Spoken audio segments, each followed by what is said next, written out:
on the Langage section from the book Language, and this one is les invitations, inviting people to do things. And the first part is pour proposer à quelqu'un de faire quelque chose, to suggest to someone to do something. So I'll read you the French just so that you can hear the pronunciation. You've got the translations on the side.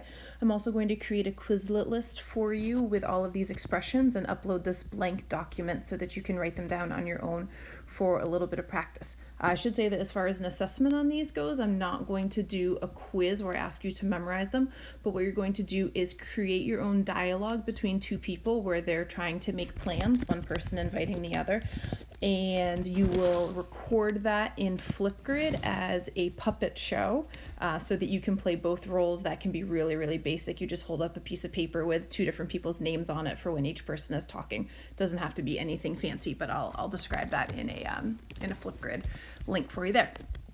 So let me read you these expressions in French so you can hear the pronunciation, and I can make some comments on them as I go along. So it starts off with tu es libre. And a couple of these expressions have temp in the middle, or sorry, at the end right there. And what I want you to know about that is it can be really any time frame. So some examples I gave you over on the left, it could be a day of the week like lundi. Are you free Monday? It could be at a specific time like à 5 heures, at 5 o'clock. It could be demain, tomorrow. Are you free tomorrow? Or it could be a time like la semaine prochaine, next week. So you can fill in any time in that expression there. So the first one was tu es libre. Next one, tu fais quelque chose. Qu'est-ce que tu fais? Tu veux venir avec nous? Or in the negative, tu ne veux pas venir avec nous?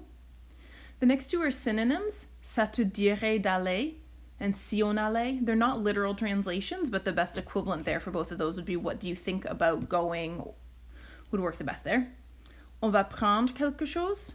And French is going to use the verb prendre a lot of times when we're talking about eating instead of manger. So it looks like it literally says, do you want to take something? But it means in terms of a meal.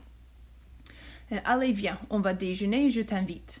And I give you a note, in this case, inviter means that you're going to treat someone or pay for their meal. It doesn't just mean to invite them, it means that you're going to be the one paying for it. And then the response, if the person is going to accepter une invitation, accept it, you've got a couple options there. Avec plaisir, volontiers or très volontiers, d'accord, ce serait très sympa, or ce serait très sympathique. Pour refuser une invitation, if they're going to refuse the invitation, they might say merci, mais je ne peux vraiment pas. Or désolé, mais je suis déjà pris or prise for a female. Je regrette could be followed by many different excuses. So I'm sorry, but, mais c'est impossible. Mais il faut que je travaille, mais je ne me sens pas très bien. And then the last part is when it's difficult to either accept or refuse. So you're trying to gagner plus de temps avant de donner une réponse. To gain yourself some more time before giving a response. So you might say something like, ça dépend, qu'est-ce que tu suggères? Or, je ne sais pas encore, pourquoi? Or, je vais voir.